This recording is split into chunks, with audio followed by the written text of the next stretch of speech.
Thank you, Madam President. Honourable members, thank you very much for all those different points of view. I have paid careful attention throughout this long debate. We heard from over 50 speakers, and I think that only yourself and myself, Madam President, have listened to every single speech, obviously, as is fitting for someone in our duty. I don't know that any other member stayed for the entire length of the debate beyond their speaking time. Maybe there were one or two who did. Now, that doesn't mean that this isn't an important debate, and I have the honour of closing this debate. I hope that you will give me a couple extra minutes with your indulgence, as this is no doubt the last time I will address the plenary.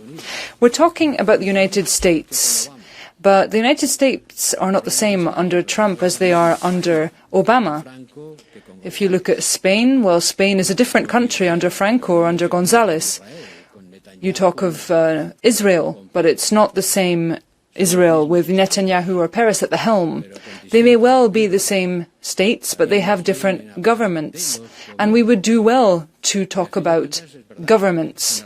At the end of the day, it's true, only in some cases governments represent the interests of their citizens, and this is absolutely the case of the United States under Trump. It was not the case for Spain under Franco, but it is the case for the United States of America under Trump. US Americans have chosen, and they've chosen Trump as they chose him before. They've chosen him again. He's been re-elected, and we are facing a situation which is not the end of the world, no doubt about it, but it is the beginning of a different world to what it might have been had the Americans made a different choice. And we don't know how Mr. Trump will act, but we can venture to say that he's not going to be increasing military aid to Ukraine. I think you can agree on that. On the contrary, no likely he will be dismantling that aid. It is reasonable to think that he will be decreasing, indeed perhaps drastically decreasing that aid. I think it's more reasonable to think that than the contrary of that.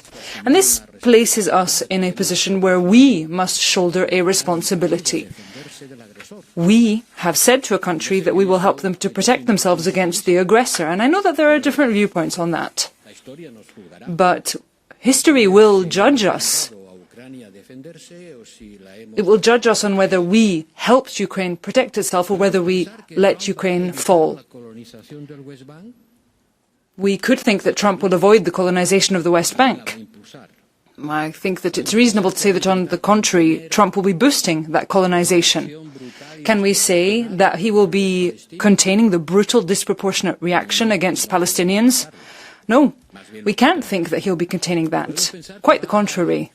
We could think that he will be facilitating lies not being used to win elections. No, judging by experience. We could hope that he's going to be fighting climate change. Or not. Quite the opposite. As some of you have said, he might think that it's a purely ideological problem. We could think that he is going to be ensuring the security of Europeans. Question mark. Question mark. Can you really swear that the security of Europeans is going to be protected and absolutely safe under NATO with a president like Trump? Is he going to be guaranteeing the freedom of Ukrainians, or, on the contrary, is he going to be sitting down to dinner with Putin with Ukraine on the menu? I think that that's the way it's going to go. And all of that has to be taken into account. This has been a very interesting debate, and all of you have called for action. Action. But what kind of action do you mean? Perhaps not the same kind of action. And in some cases, well, yes, I would agree on the kind of action that you're calling for, and I would disagree on different types of action that others have talked about. I would like to see the continuation of the action that we started on a few years ago. For instance, increased and more swift implementation of the strategic compass, which is an opportunity for us to develop our strategic autonomy. That doesn't mean that NATO isn't going to be the final bulwark of our security. That will continue to be the case as long as the US President wants it to be so. I would like to see us continuing to work to boost our military capacity.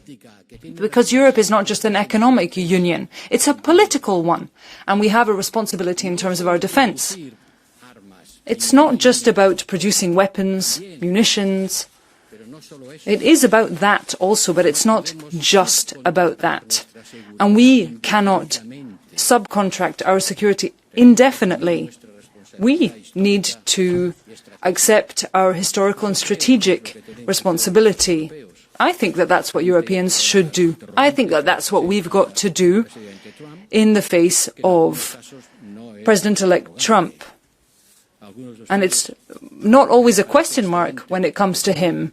Some of you think that what he's talking about is excellent. Others are worried about what he's going to do. And I would say that I'm somewhere among those who are worried about what Trump is going to do.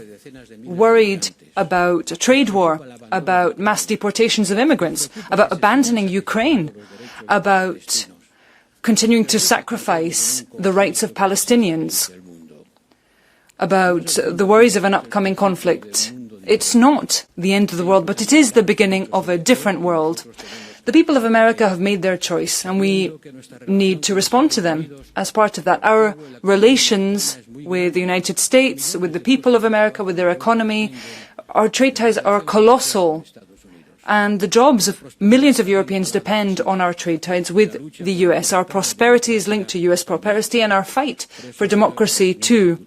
That is why, Madam President, honourable members, I have been delighted to take part in this debate. I would like to thank you for your attention. I would like to thank you for the criticism too that I've received over the past 5 years, and I hope that you will continue to work for a Europe that is stronger, more united, and which has what it takes to live up to the challenges that we face in the world today. Thank you very much. That brings this debate to a close. Next